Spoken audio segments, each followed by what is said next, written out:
I will teach you simple and efficient techniques to transform a loop into a full song. For that, I'm going to recreate the same process I did when composing a song. This was the original loop.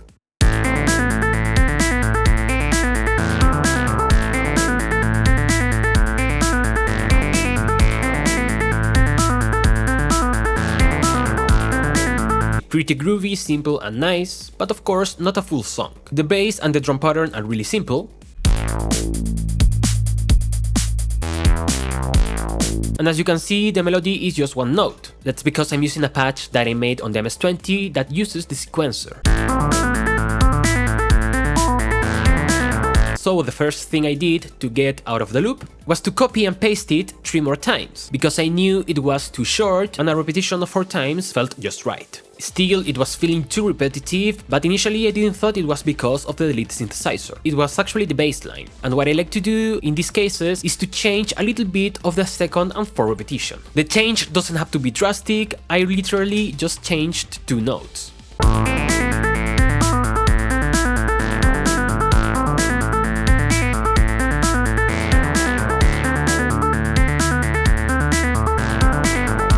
Which already sounds a little bit more dynamic. I felt this 16-bar idea was great for a verse, as it was simple and it could get into something more energetic. But before thinking about the chorus, I need to make this verse more interesting. For that, I'm going to add variation by using one of the most simple techniques, that is to take away some elements to add a sense of expectation and intensity. For instance, in this 3rd repetition, we can get rid of the kick.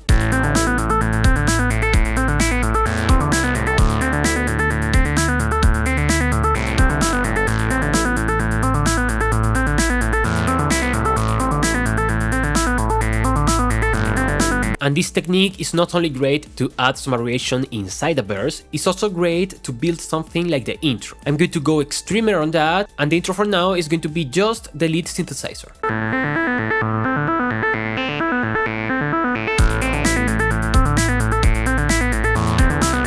A great way to easily add even more variation is by selecting a parameter and automating it. The most common thing to do is to tweak the filter as the synthesizer is playing.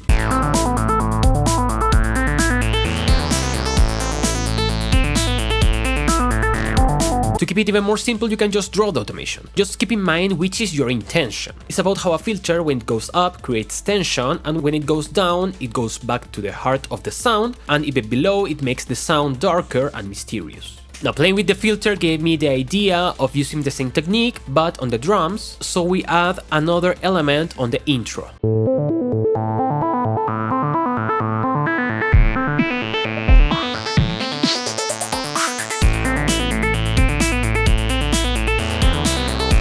That way, when the verse starts, the drums are more open, and with the bass it sounds fuller. For me now the verse is pretty much complete, but I want to address a little bit of ear candy. Ear candy is not only about using sound effects here and there, it's also adding textures which are a bit different from the rest and will enhance the feeling of the song. For instance, here, where I took off the kick,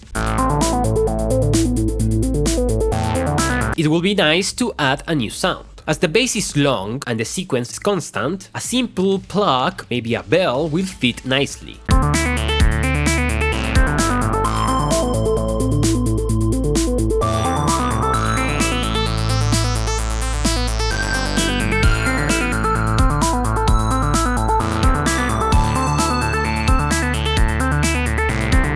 I'm using a patch I made on the GX80,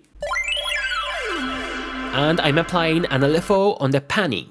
With this idea ready, we can go to the chorus. Let's actually duplicate the initial basic verse. I'm going to leave space for a pre-chorus, but I'm going to address that later in the video. The idea is that we're going to take the same basic structure and transform it into a chorus. For example, if you have heard music with acoustic drums, you will notice that most of the time, on the choruses, the drummers will open the hi-hats, play more with cymbals, and add more tom fills and snare rolls. That's because all of those elements add a lot more of energy to the song. Now, you can use different samples or add more drum sounds, but personally I love the energy of an acoustic kit, so I will add exactly that. I will make a beat with the open hi-hat and snare ghost notes, but as the electronic kit is a little bit farther, I'm going to keep it, so I will make sure that both beats complement each other and do not compete.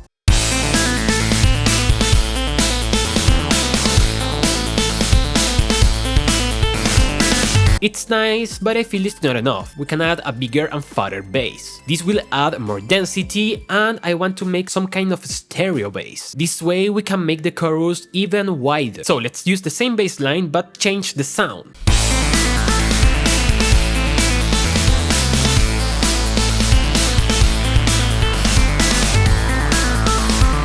But still, I know we can go extremer. I will show you one of my favorite ways to easily and quickly change a sequence or a progression or a lead into something different. We're going to use a multi-effect on this synthesizer. I want to use it only on the chorus, so let's duplicate it. I'm going to disable the automation of the filter, and I'm actually going to open a little bit more of the filter. I will use my favorite multi-effect, which is Infiltrator. You can use whichever you want, but the thing that I like is that Infiltrator has a step sequencer. The idea is that you start experimenting with different effects, see what you like, what you don't like. I personally like to add some glitchy stuff.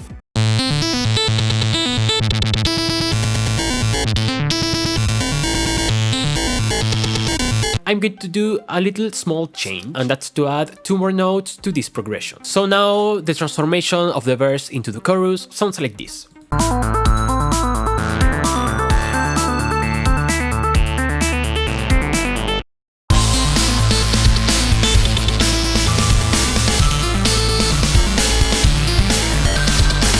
In my creative process, just now I can segment the song. I'm going to duplicate the verse, make the first chorus shorter, and leave space for a bridge and for pre-choruses. And by the way, if you find this sounds a little bit muddy, don't worry, we are composing, we can mix when the song is finished. Now we can add pre-choruses and transitions. My idea is always to make them as simple as possible so I can get the whole picture. Then at the end of the creative process, I might add some stuff to make them more complex. Sometimes the most simple solution is to make 1 or 2 bars of silence and break through with a riser or a drum fill before the chorus.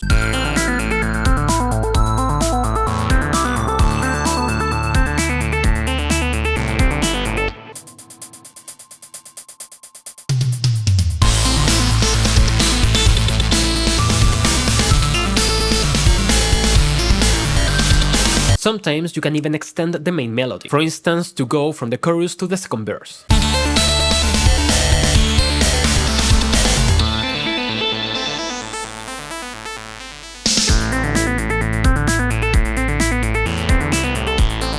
With this structure in mind, we can go even further. Verses are often different from one another. My philosophy is that verse 1 is the start of the song, but on verse 2 the song already started. You heard that I added a small snare hit before the verse, and that gave me an idea. I'm going to add the acoustic snare to complement the electronic one, but not since the start.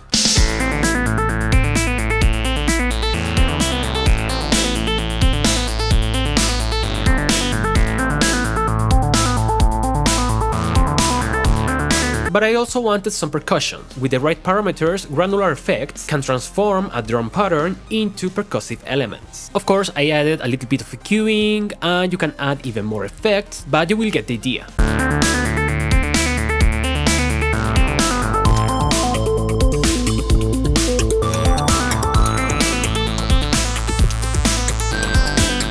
The bridge can be a little bit tricky, but we can still use simple techniques to start giving it shape. The bridge needs to be a little bit more different than the other parts of the song. So one of the most simple ways to do that is by actually making it faster or slower than the main beat. In this case, we are going to go half time. We are going to use the bass sound from the verses, but I'm still going to change a little bit of the progression.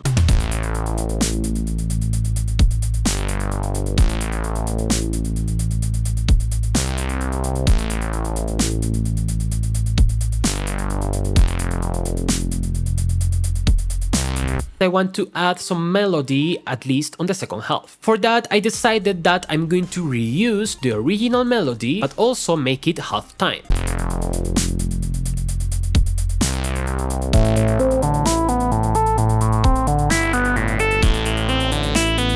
But as I like to play with rhythm and I want this to be wider, here's another thing that you can do to make things a lot more interesting that is really easy. Let's duplicate the synth and then let's pan one to the left and one to the right. And now we're going to make one of them different just by making it so that the sequence is not straight, it's actually dotted. We can add some reverb and delay to make it more mystic.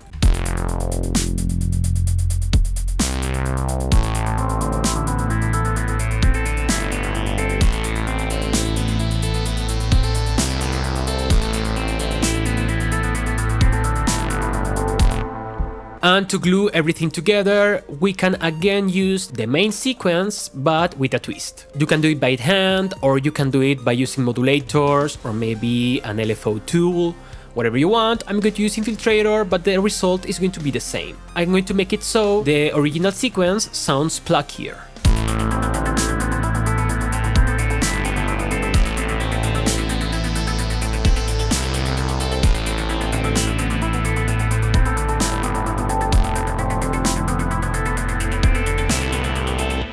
Now the last thing that we have to address is how we transition from the chorus to the bridge and from the bridge to the last chorus, so let's do that. For the chorus to the bridge I went easy, I used my rock inspirations, and what I did was to add a really heavy drum fill.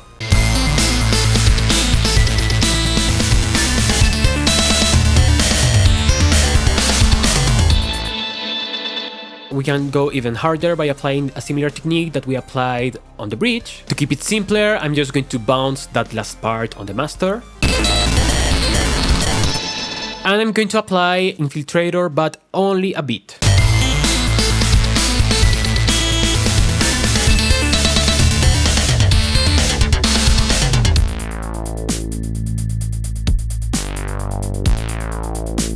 You can add some crash effects, and maybe some riser, and then a down lifter, and that may do the trick.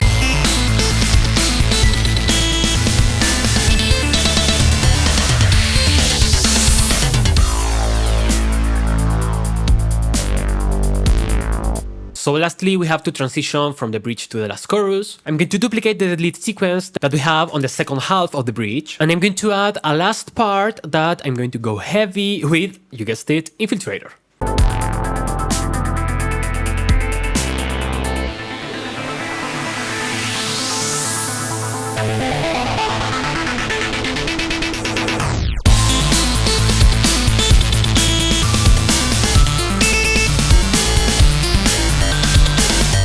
And there we have it, we have the full song structure. We need to address some small details, add some effects, and of course we need to do proper mixing.